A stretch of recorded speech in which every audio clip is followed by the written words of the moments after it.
Vocabulary Cartoons present with Blotter Cat. Review number 7, right there.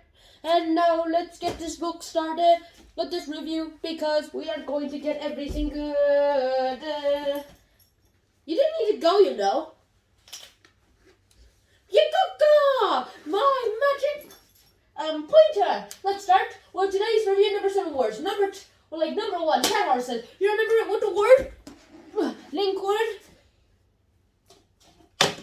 Cats and horses. And how do you actually remember it with cats and horses? Well, cat horses means to actually be able to feel good because, not only because of the cats and horses, but because of animals in general too. And because of animals, you start feeling better. It's very good for mental health patients too. And that's usually where it's related to. You can go now. And so that's what cat horses means. And remember the word with cats and horses. Also, it doesn't necessarily have to be cats and horse. You can make cat and horse. You can remember it like this. John had cat horses with cat and horse. With a cat and a horse, helped John get cat horses. That's basically how I remember it. Anyway, imagine with this picture where there's a cat, a dog, a horse, a bird, a lizard for some reason, a snake for some reason, an amphibian for some reason, whatever kind of animal you like. And they're right next to you, and then with those animals being like cooing and purring to you, that it turns you into a cat horses and makes you feel better with a doctor literally just coming here and inspecting your good mental well-being. And now number 2, we have caucus, caucus, caucus, caucus, caucus, caucus, caucus, caucus, caucus. Also, there's nothing to really do with cactuses, unless there's eventually going to be a law about cactuses. You remember caucus with cactus. And why are you split in 2? Alright, caucus, number 2 is a noun that means census. No, not really a census. It's more like a meeting of political reasons that actually ends up with the fact that you get to govern and you get to decide about one thing. And it's related with cactuses. Imagine the whole of Congress. And the president is coming. Let's just say the Republican candidate is coming because it's the 2024 elections coming up nowadays. And then you come here and imagine all of them as cactuses. And because they're like this, or sometimes this, but this is really rare. All in favor? And all of them holding their hands up because they're cactuses. And that's how you remember caucus. Imagine like the Republican meeting with all the Republican candidates and the people voting as cactuses. And all of them going like this and all in favor. And number 3, you have cerebral and cereal. This is the most mind-blowing one and the one that I think is the most grossest. You know what? I'll show you a picture. For some reason, you remember of a picture of a son with a mom telling her son, eat your cereal so you'll grow up and be cerebral like your father. And imagine the son looking at the dad with a big, maybe a big brain. Usually, you might remember this from the Ant-Man movie of MODOK, currently deceased. Like that. Ugh. And that's basically what cerebral means. Basically, it's more related to brain. It basically means you're very, very smart. I am more cerebral than this little 2-year-old cat. Currently now about to turn 3 years old. And now this is what, as I already said, that's what cerebral means. It doesn't necessarily mean that you have a big head. It necessarily means you have a big brain. And by brain, I mean the better focus sense of smartness. And that's an adjective. And you remember with the cereal, and as the picture I showed you with the mom telling her son, eat your cereal so you'll grow up being cerebral like your dad.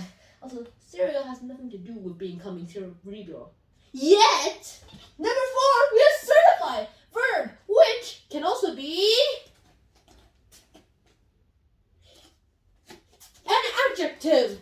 And as you remember, I would probably say certify. Certified is the past tense. Certified is the past participle. There's also another meaning. Certified is also the adjective version of certify.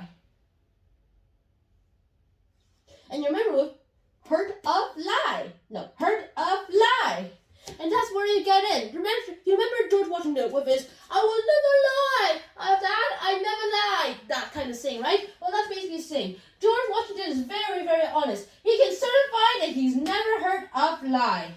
Imagine with a picture of George Washington with his right hand up as he was about to sort of fly, but just standing still there and flies buzzing around him saying, "Is this guy for real? Watch out for his right hand." Trying to, see if he's legit or not. Also, he's most likely legit. If it was the folktale version of George Washington. Now we have chasm. It's a noun. And we remember what spasm. What's a chasm? The Grand Canyon has a big chasm in it. And chasm basically means a big hole. Or at least a big gap. Or big holes and gaps in the middle of the earth. In the earth.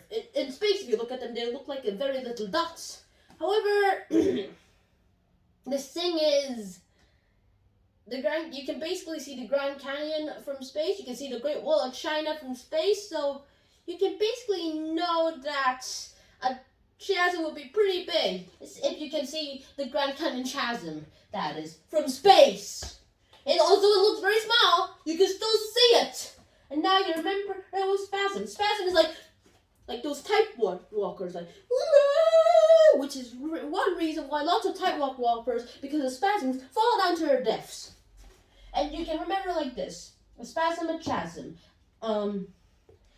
The tightrope walker had a spasm while he was crossing the chasm. And that would probably lead to his doom. No! I wish I never learned a spasm! Number 6, we have chattel. You remember with cattle. Chattel is not actually a good thing nowadays. In fact, chattels are usually outlawed, especially if they're humans in some places. Also, chattel actually means your property, usually living things. Long ago, humans could be some other human's chattel. Nowadays, that's outlawed almost everywhere. Almost everywhere, because there are still secret places where humans are still chattels. Also, it's illegal everywhere now. Anyway, so that's happened, and cattle are still chattels too. And you don't necessarily have to brand them with the name. This is now Texas Chattel. Texas Chattel are his cattle. And imagine it with a guy named Tex branding his cow with an iron that says, "This cattle here is Texas Chattel." Ugh. Number 7, we have chide, which is a verb. Chide is, well, you remember with the word lie. Chide basically means you're being punished, like scolding or something. Let's say you're like, throw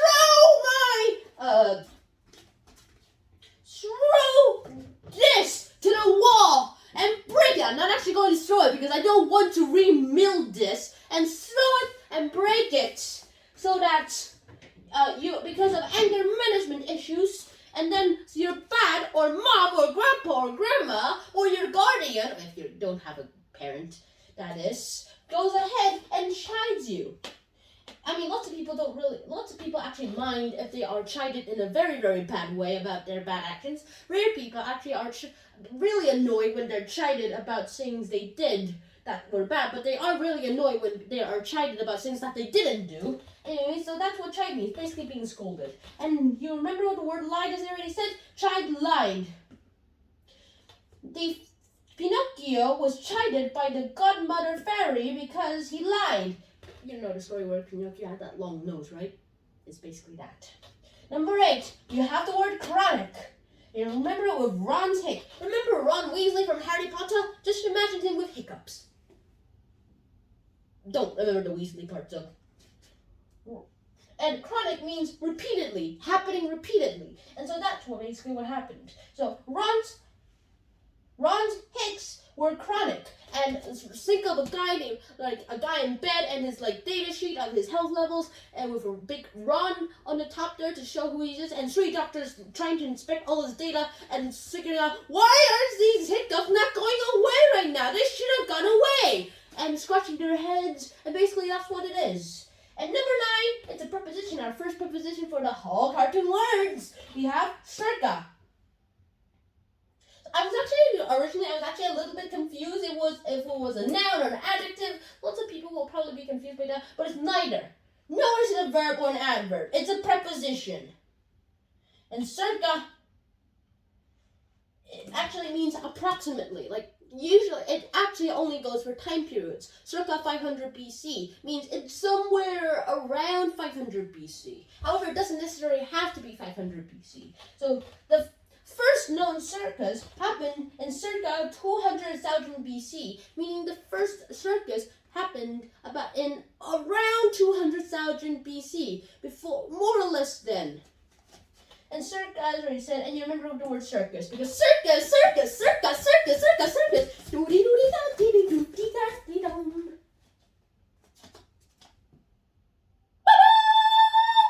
Also, I hate clowns. Number 10, citadel. It's a noun, and it means castle. Think of Peach's castle. And now citadel, you remember with the word sit well.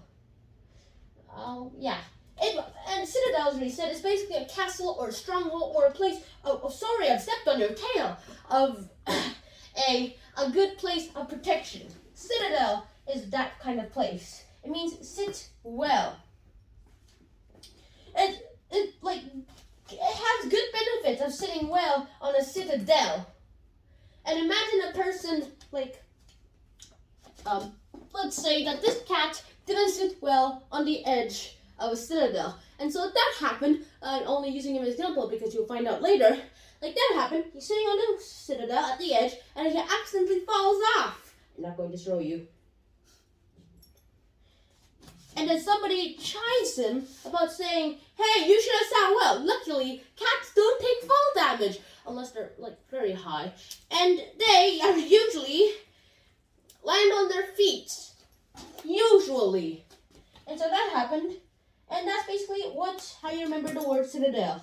The noun with sit well. That's the end of today's episode. I hope you guys enjoyed this 11-minute presentation. And I hope to see you guys soon. Until next time, Schnan out. Peace. Shrink. And it fits in my pocket. Sorry if you are annoyed by this. Bye-bye.